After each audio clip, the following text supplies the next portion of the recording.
ದೇಶದಲ್ಲೂ ಕೂಡ ಇತ್ತೀಚೆಗೆ ಏನಾಗ್ತಿದೆ ಅಂತಂದರೆ ರೆಡಿ ಟು ಯೂಸ್ ಮಾಡ್ತಕ್ಕಂತಹ ಫುಡ್ ಐಟಮ್ಗಳೇ ಜಾಸ್ತಿ ಹೋಗ್ತಾ ಇದೆ. ಈ ಸ್ಯಾಂಡ್ವಿಚ್ ಇರ್ಬೋದು, ಬರ್ಗರ್ ಇರ್ಬೋದು, ಪಿಜ್ಜಾ ಇರ್ಬೋದು, ಈವನ್ ಮನೆಯಲ್ಲಿ ಕೂಡ ಏನಾಗುತ್ತೆ ಅಂತಂದರೆ ಈಗ ಸಾಂಬಾರ್ ಪುಡಿಗಳಿರ್ಬೋದು. ಸೊ ಯಾರು ಮಾಡೋದೇ ಇಲ್ಲ, ಎಲ್ಲ ಹೊರಗಡೆಯಿಂದ ಪ್ಯಾಕೆಟ್ ಪುಡಿನೇ ತಂದು ಮಾಡುವಂಥದ್ದು. ಸೊ ಅದರಿಂದ ಕೂಡ ಕೆಲವೊಂದು ಹಾರ್ಮ್ಗಳಾಗ್ತಾ ಹೋಗುತ್ತೆ.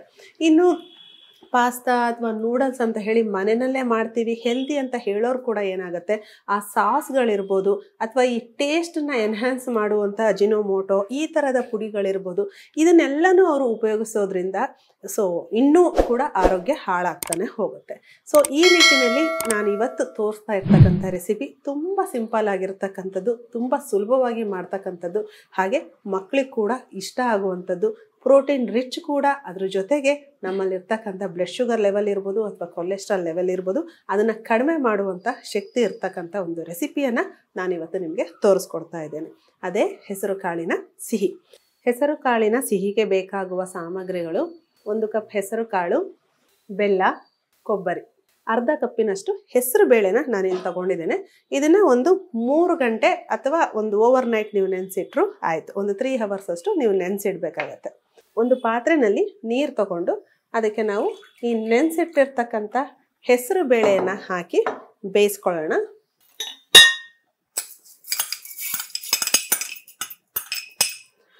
ಒಂದು ವೇಳೆ ನಿಮಗೆ ಟೈಮ್ ಇಲ್ಲ ಅಂತಂದರೆ ನೀವು ಪ್ರೆಷರ್ ಕುಕ್ಕರ್ ಸಮೇತ ಅದರಲ್ಲಿ ಅಂದರೆ ಒಂದು 2 ವಿಜಿಲಷ್ಟು ಪ್ರೆಷರ್ ಕುಕ್ ಕೂಡ ಮಾಡ್ಕೊಳ್ಬೋದು, ಅದರಲ್ಲಿ ತೊಂದರೆ ಇಲ್ಲ.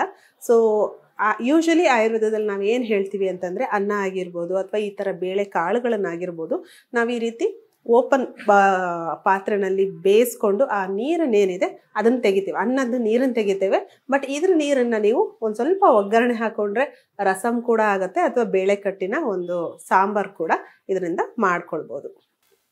ಇವಾಗ ಈ ಹೆಸರು ಬೇಳೆ ಚೆನ್ನಾಗಿ ಬೆಂದಿದೆ. ಈ ಬೇಯಬೇಕಾದ್ರೆ ಏನು ಸಾಲ್ಟ್ ಹಾಕಬೇಕಾಗಿಲ್ಲ, ಯಾಕಂತಂದರೆ ಇದು ಸಿಹಿ ಪದಾರ್ಥ ಆಗಿರೋದ್ರಿಂದ ಸೊ ಸಾಲ್ಟನ್ನ ಇಲ್ಲಿ ನಾವು ಉಪಯೋಗಿಸ್ತಿಲ್ಲ. ಇದ್ರದ್ದು ಖಾರ ವರ್ಷನ್ ಕೂಡ ನೀವು ಮಾಡ್ಕೊಳ್ಬೋದು. ಸೊ ಆವಾಗ ಸ್ವಲ್ಪ ಉಪ್ಪು ಹಾಕಿ ಬೇಯಿಸ್ಕೊಳ್ಬೇಕಾಗತ್ತೆ. ಇಲ್ಲಿ ನಾನು ನೀರು ಅಂದರೆ ಎಷ್ಟು ಬೇಕೋ ಅಷ್ಟೇ ಹಾಕಿದ್ದೆ, ಹಾಗಾಗಿ ಜಾಸ್ತಿ ನೀರು ಉಳಿದಿಲ್ಲ.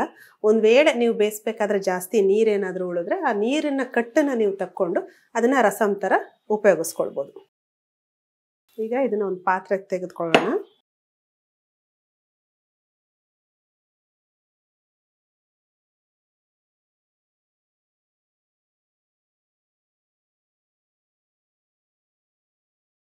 ಈ ಬಿಸಿ ಬಿಸಿಯಾಗಿರ್ತಕ್ಕಂತಹ ಹೆಸರು ಬೇಳೆಗೆ ಪುಡಿ ಮಾಡಿರ್ತಕ್ಕಂಥ ಒಂದು ಚಮಚದಷ್ಟು ಬೆಲ್ಲ,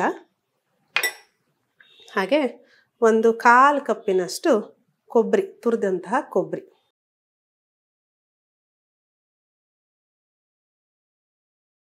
ಇದನ್ನು ಚೆನ್ನಾಗಿ ಮಿಕ್ಸ್ ಮಾಡಿದ್ರೆ ಹೆಸರು ಕಾಳಿನ ಸಿಹಿ ರೆಡಿಯಾಗಿದೆ. ಈ ಹೆಸರು ಕಾಳು ಏನಿದೆ ಅದು ತುಂಬ ಉಪಯೋಗವಾಗುವಂತಹ ಕಾಳು ಅಂತಲೇ ಹೇಳ್ತೀವಿ. ಸೊ ಇದರಲ್ಲಿ ತುಂಬ ಆ್ಯಂಟಿ ಆಕ್ಸಿಡೆಂಟ್ ಅನ್ನುವಂಥ ಅಂಶ ಜಾಸ್ತಿ ಇರೋದ್ರಿಂದ ಈ ಯಾವುದೇ ಥರದ ಫ್ರೀ ರ್ಯಾಡಿಕಲ್ ಡ್ಯಾಮೇಜಸ್ ಏನಿರುತ್ತೆ ಅದನ್ನು ಇದು ಕಡಿಮೆ ಮಾಡ್ತಾ ಬರುತ್ತೆ. ಹಾಗೆ ದೇಹದಲ್ಲಿರ್ತಕ್ಕಂಥ ಪಿತ್ತ ಮತ್ತು ಕಫವನ್ನು ಕಡಿಮೆ ಮಾಡೋದ್ರಿಂದ ಸೊ ನಾವು ಇದನ್ನು ಖಂಡಿತವಾಗಿಯೂ ನಮ್ಮ ಡೈಲಿ ಡಯಟ್ ಪ್ಲ್ಯಾನ್ ಏನೇನಿದೆ ಅದರಲ್ಲಿ ನಾವು ಇದನ್ನು ಸೇರಿಸ್ಕೊಳ್ಬೋದು. ಬರೀ ಮಕ್ಳಿಗೆ ಮಾತ್ರ ಅಂತಲ್ಲ, ಈ ದೊಡ್ಡವ್ರಿಗೂ ಏನಾದರೂ ಸ್ವೀಟ್ ಟೂತ್ ಅಂತ ಹೇಳ್ತೀವಲ್ಲ, ಆ ಥರ ಏನಾದರೂ ಸ್ವೀಟ್ ತಿನ್ನಬೇಕು ಅಂತ ಆಸೆ ಆದರೆ ಇದನ್ನು ಕೂಡ ಸೇವಿಸ್ಬೋದು. ನಿಮಗೆಲ್ಲ ಗೊತ್ತಿರೋ ಹಾಗೆ ಬೆಲ್ಲ ಕೂಡ ಆರೋಗ್ಯಕ್ಕೆ ಒಳ್ಳೆಯದೇ. ಇದರಲ್ಲಿರ್ತಕ್ಕಂತಹ ಕಬ್ಬಿಣದ ಅಂಶ ಇರ್ಬೋದು, ಕ್ಯಾಲ್ಶಿಯಂ ಅಂಶ ಇರ್ಬೋದು, ಹಾಗೆ ಮಲ್ಟಿವೈಟಮಿನ್ ಏನಿದೆ ಅದು ಕೂಡ ನಮ್ಮ ಆರೋಗ್ಯಕ್ಕೆ ಒಳ್ಳೆಯದೇ. ಸೊ ಹಾಗಾಗಿ ಇಲ್ಲಿ ಈ ಬೇಳೆ ಕಾಳಿನಲ್ಲಿ ಏನು ವಾತದ ಅಂಶ ಸ್ವಲ್ಪ ಜಾಸ್ತಿ ಮಾಡುವಂಥ ಗುಣ ಏನಿರುತ್ತೆ ಅದನ್ನು ಇದು ಬೆಲ್ಲ ಹಾಗೆ ಕೊಬ್ಬರಿ ನಾವಿಲ್ಲಿ ಏನು ಯೂಸ್ ಮಾಡಿದ್ದೀವಿ ಇದು ಸಮತೋಲನಕ್ಕೆ ತಂದು ನಮ್ಮ ವಾತ ಪಿತ್ತ ಕಫವನ್ನು ಬ್ಯಾಲೆನ್ಸ್ ಆಗಿಟ್ಟು ನಮ್ಮ ಮಕ್ಕಳ ಆರೋಗ್ಯನ ಸರಿದೂಗಿಸೋದಕ್ಕೆ ತುಂಬ ಸಹಾಯ ಮಾಡುತ್ತೆ. ಈ ಹೆಸರು ಕಾಳಿನ ಸಿಹಿನ ಮನೇಲಿ ಒಮ್ಮೆ ಟ್ರೈ ಮಾಡಿ ನೋಡಿ.